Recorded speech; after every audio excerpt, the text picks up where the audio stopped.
bergeser begitu, Anda dan pemirsa. Baik, terima kasih Algi. Kita sama-sama nantikan ya seperti apa nanti jalannya konvoi Persib juara Super League 2025-2026 dari pantauan Anda dan kami akan update lagi nanti ke Anda. Terima kasih Algi. Ya, pemirsa, untuk membahas sejarah yang berhasil ditorehkan Persib Bandung sudah bergabung pengamat sepak bola yang sudah tidak asing lagi, pemirsa, Muhammad Kusnaini atau Bung Kus. Ya, selamat pagi Bung. Ya, Bung Kusnaini. Sepertinya ini masih belum di-unmute. Ya, oke. Selamat pagi. Selamat pagi Aldo. Nah, iya. Bung Kus, ini bagaimana Anda melihat keberhasilan Persib meraih hat-trick juara Liga Indonesia? Silakan.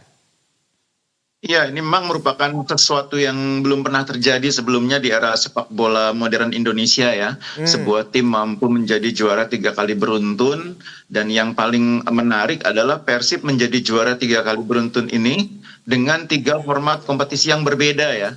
Kalau kita ingat kompetisi musim yang lalu kompetisi musim sebelumnya, itu semua menggunakan format kompetisi yang berbeda. Tapi apapun format kompetisinya, Persib membuktikan diri bisa menjadi tim yang terbaik. Mungkin sekarang ini banyak yang bertanya, kenapa Borneo yang selisih golnya lebih bagus, kok tidak bisa menjadi juara? Harus diingat bahwa yang namanya format kompetisi itu ditetapkan sebelum kompetisi bergulir. Dan ketika sebuah kompetisi sudah mulai bergulir, maka semua tim tentu harus mematuhi regulasi yang sudah ditetapkan sebelum kompetisi dimulai. Nah, karena itu saya pikir apapun yang menjadi perbincangan di ruang publik saat ini, kemampuan Persib untuk terus bermain konsisten, untuk terus berprestasi, menunjukkan bahwa tim ini memang memiliki fondasi yang kuat untuk menjadi tim terbaik di Indonesia dalam 3 tahun terakhir. Nah, mungkin bagi tim-tim lain di kompetisi Super League, sekarang nama kompetisinya demikian, ini menjadi tantangan bagaimana mampu mengimbangi bahkan melebihi kemampuan Persib supaya musim depan Persib tidak lagi kembali menjadi tim yang merebut gelar juara. Supaya gelar juara bisa direbut oleh tim yang lain, mereka harus mengembangkan diri, tidak hanya dari segi materi pemain tapi juga dari berbagai aspek. Saya pikir mungkin orang sering melupakan satu hal yang dibangun oleh Persib yang mungkin tidak terlalu serius dibangun oleh tim-tim yang lain, yaitu ekosistemnya ya. Bahwa Persib memiliki dukungan supporter yang fanatik yang sangat besar, iya, tapi banyak juga tim lain yang punya dukungan supporter juga banyak. Bahwa tim memiliki materi pemain yang bagus, iya, banyak tim lain juga yang punya materi pemain bagus, bahkan mungkin lebih bagus dibanding Persib. Bahwa Persib memiliki semacam manajemen yang bagus, itu juga benar. Tapi tim lain juga banyak yang punya manajemen bagus.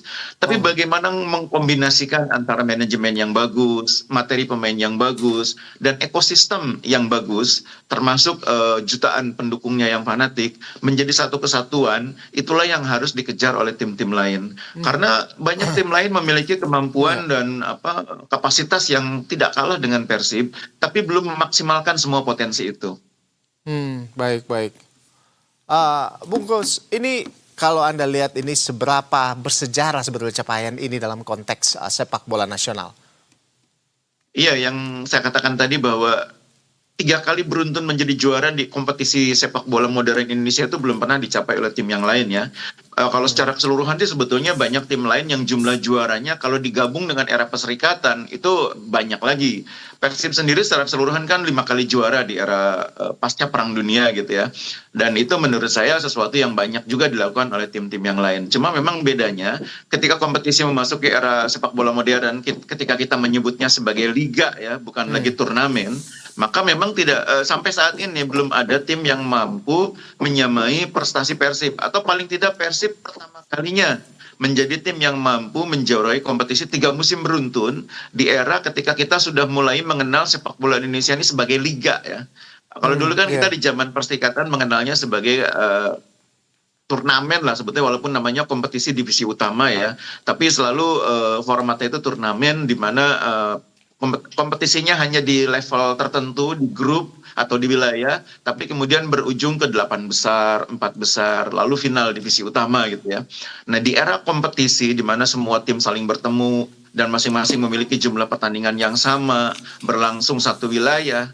Nah ini Persib menjadi tim pertama yang mampu menjadi juara 3 tahun berturut-turut. 3 tahun. Nah cuma Wow. memang yang menarik seperti yang saya bilang tadi, ini formatnya sebetulnya beda-beda 3 musim ini. Ada format di mana Persib menjadi juara dengan format di mana kompetisi ada regulernya, ada playoff-nya. Di mana waktu itu salah satu rival utama Persib adalah Borneo. Musim lalu kompetisinya berbeda lagi. Nah musim ini berbeda lagi di mana head to head dipakai dan ternyata Borneo tidak beruntung karena head to headnya kalah dari Persib. Nah itulah yang saya pikir menjadi keistimewaan tersendiri bagi Persib di mana mereka juara 3 musim beruntun di era ketika turnamennya menjadi liga atau kompetisinya menjadi liga dan formatnya dari tahun ke tahun 3 tahun terakhir ini terus berubah. Nah kita tunggu nanti format musim depan apakah masih seperti ini atau meniadakan head to head. Kita tunggu aja. Ya, kalau tadi kan bicara tentang pemain begitu ya Bungkus ya. Nah kalau Anda melihat dari pelatihnya sendiri ini seperti apa pengaruh dari pelatihnya sendiri? Bung, silakan. Nah, itu juga yang saya bilang bahwa bagian dari ekosistem itu adalah pemahaman tentang konsep pengelolaan tim. Ekosistem itu juga harus melibatkan pemahaman manajemen tim terhadap pengelolaan tim. Terlalu sering gonta-ganti pelatih itu juga tidak bagus bagi tim. Tidak memberikan kepercayaan penuh kepada pelatih dalam menentukan pemain, dalam menentukan susunan pemain, dalam menentukan program latihan itu juga tidak bagus bagi tim. Nah, Persib sudah sampai di mana mereka memberi kelonggaran, keluasaan yang besar kepada pelatih. Nah, itu yang saya bilang ekosistemnya tuh kondusif. Jadi pelatih punya kewenangan yang jelas, punya batas tanggung jawab yang jelas, manajemen juga punya kewenangan yang jelas yang tidak dicampuri oleh pelatih, tidak dicampuri oleh pihak lain. Itu ekosistem itu yang sering tidak disadari. Ada figur-figur memang yang cukup dominan di dalam tim itu biasa gitu ya. Ya. Tapi batas tanggung jawab, batas wewenang itu akan menentukan seberapa nyaman masing-masing unit itu melakukan tugasnya. Nah, Persib memiliki ekosistem yang baik itu. Pak Umu tahu peran dia apa, Boyan Hodak tahu peran dia apa, lalu manajemen yang lain Aditya dan sebagainya tahu peran dia apa. Masing-masing berkontribusi melalui perannya masing-masing. Nah, supporter juga tahu. Nah, ini yang mungkin paling penting diperkuat adalah peran supporter. Mengapa perlu diperkuat? Meskipun jumlahnya sangat besar, fanatik, tapi supporter Persib juga masih punya kekurangan, di mana sering membuat timnya itu bermasalah, kena denda karena pelanggaran dilakukan oleh supporter. Nah, supporter Persib harus mengedukasi dirinya, termasuk manajemen tim harus mengedukasi supporter supaya tim tidak dirugikan oleh perilaku supporter. Betul. Supporter itu sangat penting bagi sebuah tim ya. Bagian yang membuat tim itu bisa tampil melebihi kemampuannya, dukungan supporter. Tapi kalau supporter melampaui batas-batas regulasi, maka itu merugikan bagi tim. Sejauh ini saya pikir pelanggaran yang dilakukan oleh supporter Persib mungkin masih belum terlalu merepotkan gitu ya. Artinya walaupun memang dendanya cukup besar, tapi belum sampai menjadi alasan untuk jatuhnya hukuman, misalnya pengurangan poin, larangan bermain sepanjang musim, itu kan sangat merugikan. Itu sudah dialami oleh tim yang lain. Dilarang menjadi tuan rumah, penontonnya masuk ke stadion dalam satu musim penuh itu sangat merugikan. Persib memang belum sampai di situ. Tapi kalau tidak diedukasi, kalau tidak terus dibina, ini pelanggarannya makin lama bisa makin berat. Bisa lebih besar ya? Jadi, betul. Jadi bagian dari ekosistem itu supporter. Baik. Bungkus, ini kalau Anda lihat apa kekuatan taktik Persib yang paling menonjol di musim ini, Bung? Ya, salah satu yang paling menonjol dari keberhasilan musim ini adalah keberhasilan manajemen mendatangkan pemain-pemain yang mengatasi problem kekurangan tim di musim sebelumnya. Jadi musim ini Persib punya pemain yang bisa mengatasi persoalan musim lalu dalam hal mengatur ritme di lapangan tengah. Jadi kehadiran Tom Hai ini sangat penting. Begitu juga di belakang kehadiran Barba ini menurut saya juga salah satu kunci keberhasilan Persib musim ini, karena Barba ini ini dengan pengalamannya yang sangat matang, dengan kualitas yang sangat baik, itu memberikan ketenangan di lini pertahanan. Nah, mungkin yang menurut saya harus dibenahi oleh Persib musim depan adalah mendapatkan seorang striker yang kualitasnya di atas striker yang ada. Yung lumayan bagus, kemudian Ramon juga lumayan bagus, tapi kalau untuk bisa berprestasi lagi musim depan, termasuk berkompetisi di level yang lebih tinggi di Asia ya, Persib ini kan lolos ke turnamen kompetisi antar klub Asia.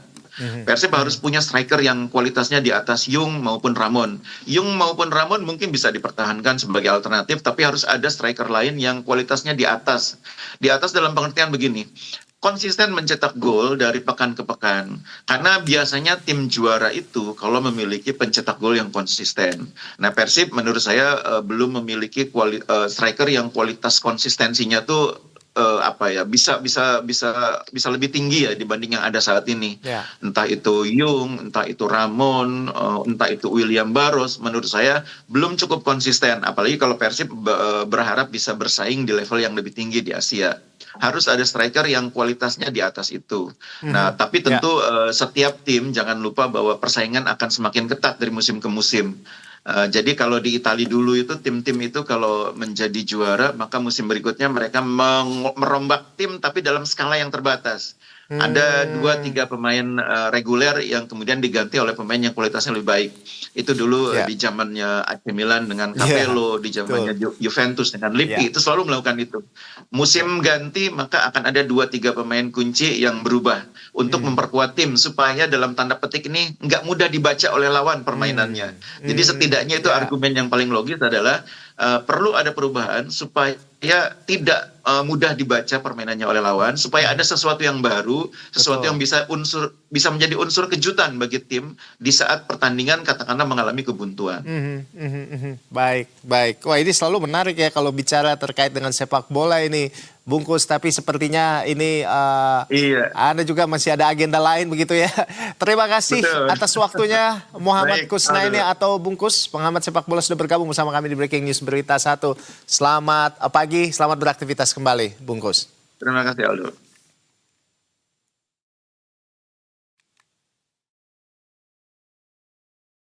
Ya, pemirsa, bersama-sama kita sedang saksikan ini di layar kaca bagaimana kemeriahan selebrasi